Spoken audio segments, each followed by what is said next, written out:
በስመ አብ ወወልድ ወመንፈስ ቅዱስ አሐዱ አምላክ። ይድረስ ለክቡራን ሰማዕታቶች ዘመዶችና ወገኖች እንዲሁም ለመላው የኢትዮጵያ ኦርቶዶክስ ተዋሕዶ ቤተክርስቲያን ተከታዮች ለሆናችሁ ወንድሞችና አባቶች፣ እናቶችና እህቶች ሁላችሁም በተለይ ለሃይማኖት አባቶች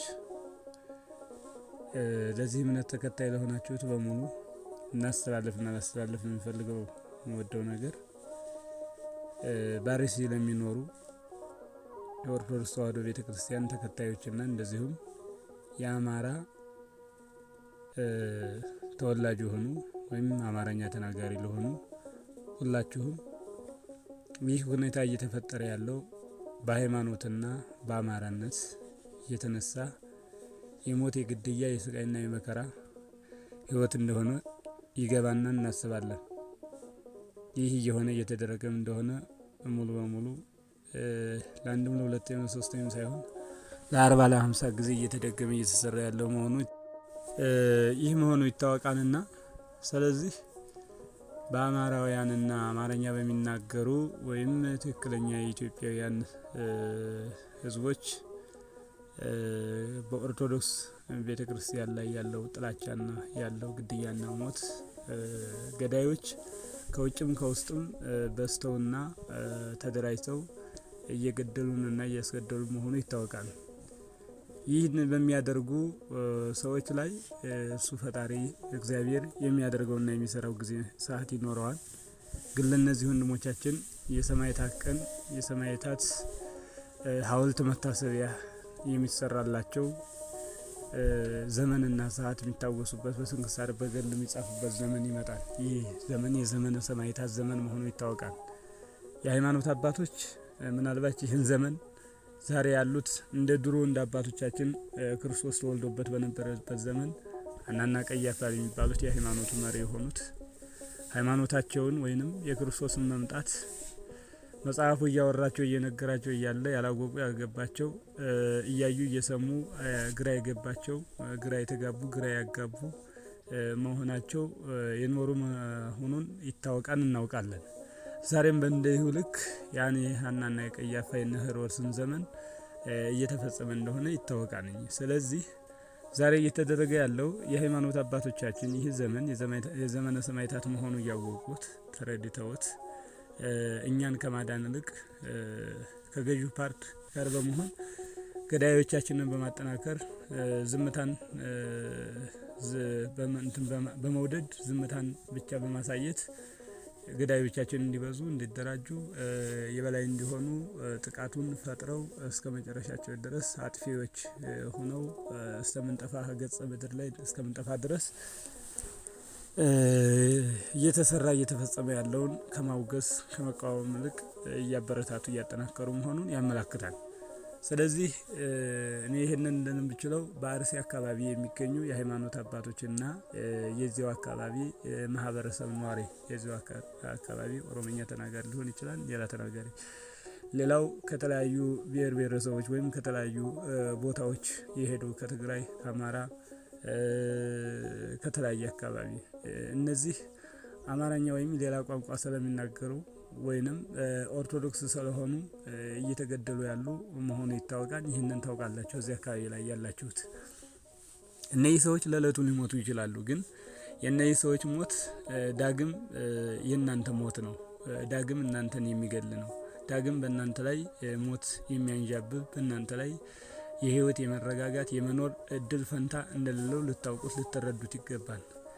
እነዚህን ሰዎች የማዳንና የመታደግ ስራ ካልሰራችሁና ተራዳይና ለነዚህ ሰው ያጋዦች ከሆናችሁ በእናንተ ህይወት ላይ ለሚመጣው እየወሰናችሁ እንደሆነ ከሚመጣው ትውልድና ከሚመጣው ዘመን ጋራ ይህ አካባቢ የሚባለው አርሲ ወይንም ኦሮሚያ ክልል የሚባለው አካባቢ በጠቅላላውን ጥላቻ እንደዘራበትና ትውልዱ የሚመጣው ትውልድ መንፈሱ በጥላቻ እንዲያስብና በዚያ ላይ እንዲንቀሳቀስበት ለማድረግ እየተሰራ መሆኑን እያያችሁት እያወቃችሁት ነው። ስለዚህ እናንተ ወንድሞች ይህንን አካባቢ በዚህ አካባቢ በአርሲ አካባቢ ሆነ በማንኛውም አካባቢ ላይ የኦርቶዶክስና የአማራ ልጆች ቢገደሉ ወይንም እስካሁን እየተገደሉ ያሉትን ባለማዳናችሁና እንግዲህ በኋላ ቢገደሉ በዚህ አካባቢ የሚኖሩ የወደፊት የናንተው ዘር ትርራፊ የሚሆኑ ወንድሞች ላይ ሌላ አጀንዳ እንደሚያዝ ማወቅና መረዳት እንዴት አቃታችሁ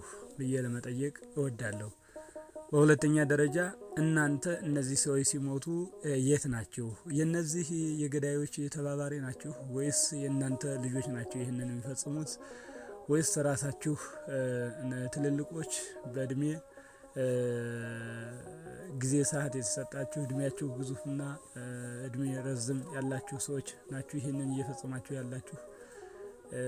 ይህንንስ በቤታችሁ አስጠግታችሁ ነው ይህንን አካል ገዳይ ክፍል ተደራጅቶ ይህንን ነገር እየሰራ ያለው እየተመረጠ እየተገደለበት ያለ? ምክንያት በእናንተ ቤት ተቀምጠው በእናንተ ቤት በእናንተ አካባቢ የተንቀሳቀሰ እየፈጠረ ያለው ለማለት ለመጠየቅ ፈልጋለሁ።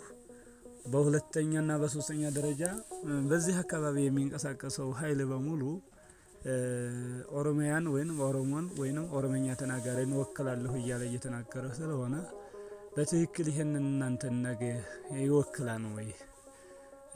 አማራው ይለቅ ኦርቶዶክሱ ይለቅ ብላችሁ ወስናችኋል ወይ? ይህንንስ እንድታረጉት ነው? ይህንስ እንድታስቡታላችሁ? ለምንድን ነው ይህንስ ሊደረግ እንዴት ይችላል? ለምን ጥንቃቄ ለምን ዝግጅት ሊኖር አይገባው? ለምን እንዴት አይታሰብም? ማናን በዚህ አካባቢ ያላችሁ ይህንን በሚያደርጉ ሰዎችስ ለምን የክርስቲያን ህብረት ተሰርቶ ክርስቲያኖች አንድ ሆናችሁ እንደ ክርስቲያን ሙስሊሞችም እንደ ሙስሊሞች አባቶቻችሁን ሃይማኖት አባቶቻችሁን ይዛችሁ ኦርቶዶክስም እንደው አባቶቻችሁን ይዛችሁ ተደራጅታችሁ መንግስት ወይም ስርዓቱ የማይጠብቃችሁ ከሆነ ራሳችሁ ህግም ናችሁ መንግስትም ናችሁ ጦረኛም ናችሁና ራሳችሁን መከላከል እንዴት ያቅታችኋል? ጥቃት ከሚያደርስባችሁ እንዴት ራሳችሁን ማዳን ያቅታችኋል? ሲቀጥልስ እንዴት ቢያንስ እንኳን መኖር ካልቻላችሁ እንዲህ መሞታችሁ ካልቀረ ቢያንስ በተደራጀና አቅም ፈጥራችሁ ለናንተ እኔ ደረስኩላችሁ ወይም እኔ ያለኋችሁ የሚላችሁ አካል እስከሚመጣ ድረስ እንዴት ራሳችሁን አትታደጉም? እንዴት አትደራጁም? ተደራጅታችሁስ አማራ፣ ኦሮሞ፣ ኦርቶዶክስ እያለ የሚገለውንስ ለመታደግ እንዴት አትሞክሩም? በዚህ አካባቢ ተወላጅ ነዋሪ የሆናችሁ አካባቢውን ባህሉን ወጉን የምታውቁ ከዛ ውጭ ገዳይ የሆናችሁትስ የገዳይ ቤተሰብን ዘመዶች ወገኖች የሆናችሁስ ይስ እንዴት እያሰባችሁት ነው? ለወደፊትስ ምን እየታሰበበት ነው? አስቀምጣለሁ ከኋላ ይህንን በደንብ አድርጋችሁ እንድታገናዘቡና እንድትገነዘቡት እፈልጋለሁኝ። ከዚያ በተረፈ ያለ ለሃይማኖት አባቶች በዚህ አካባቢ ለምትገኙ በተለይ ኢትዮጵያ ኦርቶዶክስ ተዋሕዶ ቤተክርስቲያንን የምትመሩ የሃይማኖት አባቶች ኦሮሞው ኦርቶዶክስ እያለቀ ነው። ኦሮሞው ሙስሊም ትክክለኛ ኢትዮጵያዊ ሙስሊም የሆነው እያለቀ ነው። የኢትዮጵያ ዜጋ እያለቀ ነው። ሀገሪቱ ላይ ገዳይ አጥፊ ዘር ተኮር የሆነና ሃይማኖታዊ ተኮር የሆነ አካል አሸባሪ በመሬቱ ላይ ገብቶ ስራ እየሰራ መሆኑን ታውቃላችሁ። እናንተንም አብሮ እያጠፋችሁ ስለ ልጆቻችሁ እንደሆነ እንዴት አታውቁም? እንዴት አትረዱም?